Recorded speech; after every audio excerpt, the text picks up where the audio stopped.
No, yo quería preguntarle, en base a esto que estamos hablando, del tema del agua, y usted bien nombró el tema de la soberanía nacional y que el agua es un recurso sumamente importante. ¿Qué opinión le merece, por ejemplo, el movimiento Uruguay Soberano liderado por Ovenir Sartú, que están juntando firmas para llevar este tipo de temas a que la ciudadanía también tome postura acerca de esto? He tenido la ocasión de reunirme con quienes están al frente de este movimiento. Ujú.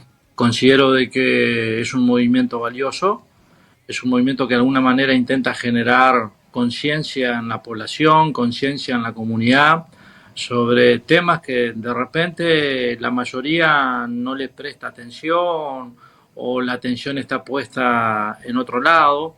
Entonces creo que hay que reconocer, hay que valorar el trabajo que se viene realizando desde este sector, desde este espacio de la comunidad. Se los he dicho a ellos personalmente, así que bueno, considero de que en ese sentido todo lo que pueda hacerse para cuidar lo nuestro, para proteger nuestros recursos naturales, para proteger nuestra industria, para proteger nuestro comercio, para proteger nuestro turismo, nuestras fuentes de trabajo, hay que hacerlo, ¿no? Sobre todo en un mundo tan globalizado y teniendo en cuenta, bueno, de que somos un pequeño país, pero no por eso, no por ser pequeño, vamos a dejar que otros o que terceros o que intereses o grandes potencias o intereses económicos que puedan tener sumo interés en quedarse con esas riquezas que son de todos los uruguayos y que tenemos que cuidarlas. Bien, a mí me... No sé si tú... Sí, quería decir algo, pero no, Dale. decirle. No, bueno, primero que nada, desde el punto de vista personal, por supuesto, quiero aplaudir la postura de Andrés que tuvo respecto a la supuesta planta de hidrógeno verde y la llegada de esos extranjeros para querer penetrar, además, antes con el petróleo, el acuífero. Pero me genera algunas dudas esa visión que tú estás planteando, que yo le aplaudo, con la postura de Frente Amplio respecto a las pasteras o a las plantas de celulosa. ¿Cómo evalúas vos la gestión de las plantas de celulosa, la soberanía nacional y el uso de los recursos de los uruguayos, de los recursos naturales, por supuesto? Y ahí ya tenemos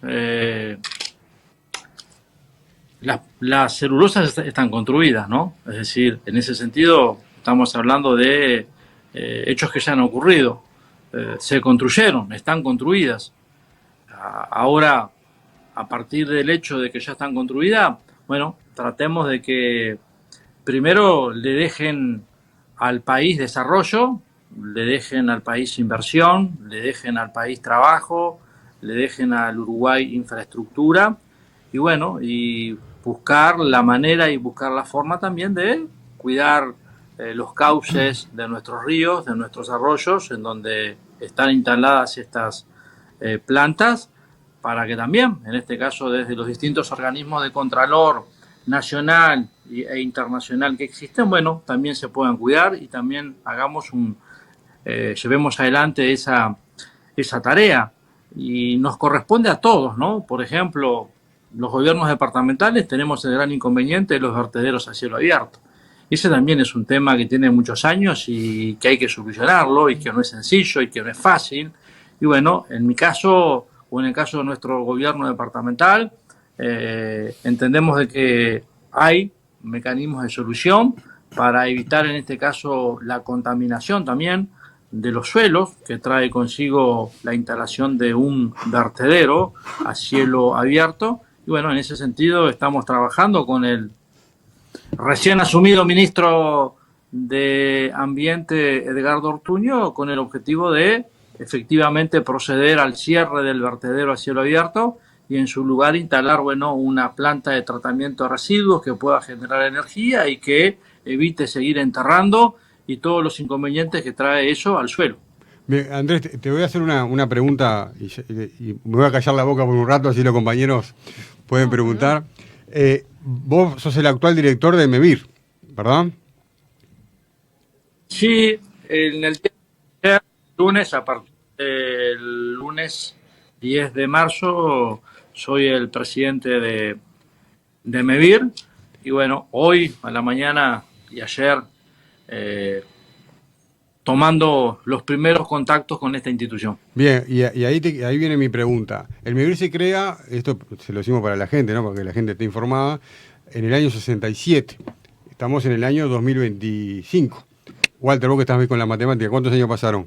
Del 67 al 2025. 2025. 40, 80, 58 58 años. En 58 años el MEVIR desarrolló aproximadamente 25.000 viviendas. ¿Tá? ¿Por dónde viene la pregunta? Bueno, el Uruguay va a destinar a la planta de UPM2 casi 3.000 millones de dólares en construir una vía de ferrocarril. No vamos a terminar pagando eso. ¿Cuántas viviendas podríamos haber construido con 3.000 millones de dólares? ¿No? Porque además son viviendas, el MEVIR son viviendas rurales, ¿no? Ahí es donde está, me parece, la clave. ¿No considerás que el sistema político uruguayo ha priorizado el gran capital sobre los intereses legítimos de la ciudadanía, tomando en cuenta esa referencia, ¿no?, numérica? Por eso lo del principio, lo que mencioné en algún momento, al gran capital hay que marcarle límites, hay que marcarle condiciones, no puede jugar libremente. Y por supuesto que ahí va, esto son decisiones políticas, que tienen que tomar los gobiernos. La vivienda sin duda que es una prioridad y debe ser una prioridad. Y bueno, y en el caso de MEVIR, por suerte, creo que ha sido una institución que ha estado, me parece, o que se ha transformado en una política de Estado. Ojalá hubiesen muchas más instituciones que fuesen política de Estado, o que hubiesen otros temas en donde también pudiéramos elaborar políticas de Estado, porque creo que es la forma de avanzar, ¿no? Yo no creo en los procesos fundacionales o refundacionales, ¿no? Eso que cuando llega un gobierno prácticamente da la sensación de que arrancó el país, arrancó a caminar un país. Creo que en realidad es un proceso acumulativo en donde cada gobierno, por supuesto que tiene sus puntos fuertes y sus errores como toda obra humana, pero bueno, en el caso de MEVIR sí, creo que no llega a 60 años, es una política de Estado, todos los gobiernos han tratado de generarle recursos periodo tras periodo. Hoy MEVIR tiene un presupuesto cercano a los 3.000 millones de pesos de forma anual. Intentaremos incrementar ese presupuesto y que eso se traduzca en vivienda, en unidades productivas, sobre todo tomando en cuenta de que el Uruguay tiene un desarrollo muy fuerte de toda la actividad agropecuaria, y hay un dato que realmente nos preocupa, y es que en el censo del año 2023 arroja que solamente el 4% de la población del Uruguay vive en la ruralidad. Entonces ya se dan esa gran contradicción de que cada vez son menos los uruguayos que viven en la ruralidad, y por otro lado, una de las fuentes de riqueza más importantes que tiene el país es el sector agropecuario. Entonces creo que en ese sentido MEVIR juega un rol importante, tratando de generar radicación, que la familia que vive en el interior se radique, que siga viviendo en el interior. Por supuesto, no alcanza solo con la vivienda, se necesita también otras políticas públicas que junto con la vivienda desembarquen en ese lugar. Pero bueno, es la forma de poder revertir ese proceso permanente que tiene mucho tiempo de ese éxodo desde el interior de cada departamento a la ciudad capital y desde los departamentos del interior a la capital del país. ¿Y en ese sentido no te preocupa la alta extranjerización de la tierra que estamos teniendo? ¿No es un contrapeso para que se radiquen los uruguayos en la tierra? Sí, hay dos procesos que se están dando, ¿no? La extranjerización de la tierra y la concentración de la tierra. Bien. Ese es un proceso que comenzó en las primeras décadas del siglo XX y que se fue profundizando a medida que avanzaba el siglo XX, y está claro que el siglo XXI no ha cambiado, y eso sin duda nos preocupa. El Uruguay tiene en los últimos 25 años 8.000 productores familiares menos. Si tenemos 8.000 productores familiares menos, eso significa que la tierra se ha estado concentrando cada vez en menos manos, cada vez en menos productores. Bueno, son de las cosas que sí, que el Uruguay tiene que discutir, que debería estar también en la agenda del sistema político uruguayo, pero es una realidad, lo veo. El departamento de Salto es un departamento de mucha actividad hortícola, de mucha actividad citrícola. Somos un departamento que produce mucha materia prima. Y en estos últimos años sí hemos visto cómo van surgiendo, cómo pequeños productores van desapareciendo, cómo pequeños productores se van fundiendo, los productores familiares, y bueno, aparece el gran productor que bueno, cada vez tiene mayores hectáreas. El departamento de Salto también tiene una larga tradición de establecimientos agropecuarios o estancieros que constituyen realmente enormes latifundios. Yo no sé si lo comenté aquí en este programa, pero si alguien se toma el trabajo en el departamento de Salto de transitar dentro de sus caminos vecinales entre la zona de paso de la Herrería y Pueblo Ramos, debe haber 10 kilómetros, un poquito más de pueblo a pueblo, se va a encontrar con algo peculiar. Y es que mientras transita ese camino vecinal que une Paso de la Herrería con Pueblo Ramos, va a encontrar que a derecha e izquierda no hay alambrado. A no ser el alambrado que marca el límite entre el camino y donde comienza el establecimiento, después no hay alambrado. Es decir, que es un solo establecimiento, es el mismo establecimiento, es la misma estancia que une estos dos pueblos. En algún momento esa estancia llegó a tener 40.000 hectáreas. Entonces, bueno, esas son sin duda de las cosas o situaciones que generan esas desigualdades en nuestro país, pero que bueno, son parte lamentablemente de este mundo que hoy estamos viviendo. Y más allá de que las utopías hay que mantenerlas, en ese sentido creo que las utopías hay que mantenerlas y bueno, y tratar de uno ser coherente y de cuando gobierna y de cuando está al frente de un gobierno, bueno, las decisiones que se toman un poco vayan de la mano con lo que uno considera que es lo correcto.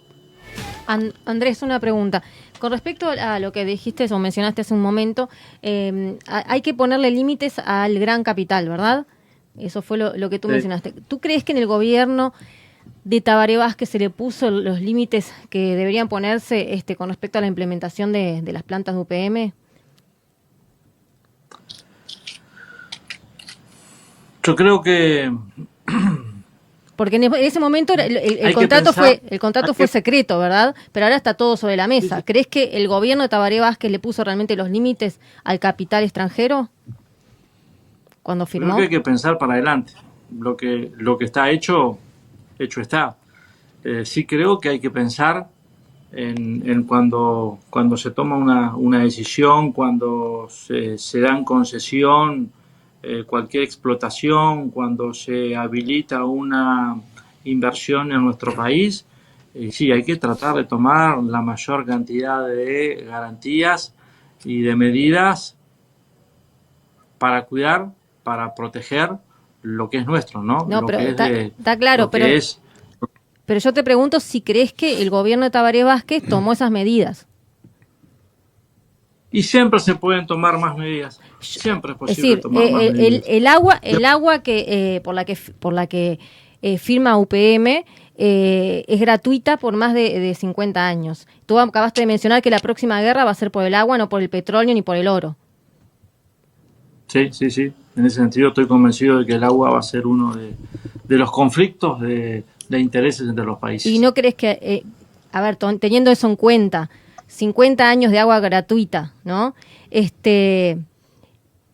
¿Realmente eso es ponerle límites al capital extranjero? Repito, siempre se pueden tomar mejores medidas. ¿Cómo, Andrés, controlar más.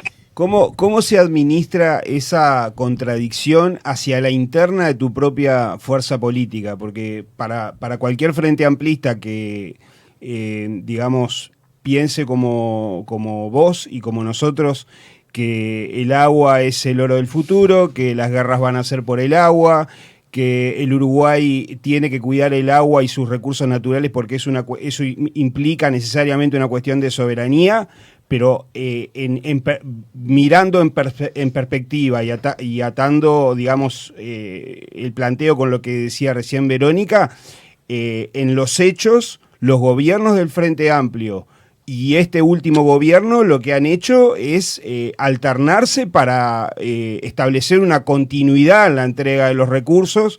Hay un cambio en el modelo productivo del país. Hemos evolucionado en las últimas décadas de un país agroexportador a un país forestal. Entonces, ¿cómo se digo, forestal con todo lo que implica, ¿no? Porque tú ahora te vas a encargar de la vivienda rural, pero la realidad es que digamos, las políticas en ese sentido han apuntado a correr a la familia rural desde el medio rural hacia los cinturones de pobreza de las capitales, que se han ido acrecentando. Es decir, hay una contradicción ahí y tenemos que suponer que tu posición, tú has sido además candidato o precandidato a la presidencia, es minoritaria dentro del Frente Amplio. Entonces, ¿cómo se administra esa contradicción, esa dicotomía hacia la interna de tu propia fuerza política? ¿Dónde está el límite de una persona que tiene esas convicciones y sin embargo tiene que lidiar con una realidad que le demuestra un periodo tras otro que esa no es la línea del partido o de la fuerza política? Haciendo conocer nuestra postura, haciendo conocer en las instancias de decisión, en las instancias de discusión, en donde el partido que integra toma definiciones, no esconder nuestra postura, no dejar de ir para marcar la visión que tenemos, y bueno, y con la esperanza de que en algún momento nuestra postura deje de ser minoritaria y pueda tener un número mayor de adeptos y de que pueda crecer. Creo que en ese sentido uno tiene que dar también la discusión desde adentro, ¿no? Con respeto, pero bueno, marcando también las disidencias, las diferencias, y bueno, en este caso lo he hecho a lo largo de todos mis años como integrante del Frente Amplio, y lo voy a seguir haciendo, y cada vez que se planteen temas como este, vamos a marcar, porque creo que los procesos son colectivos, vamos a marcar nuestra postura sobre este tema. Buenas noches.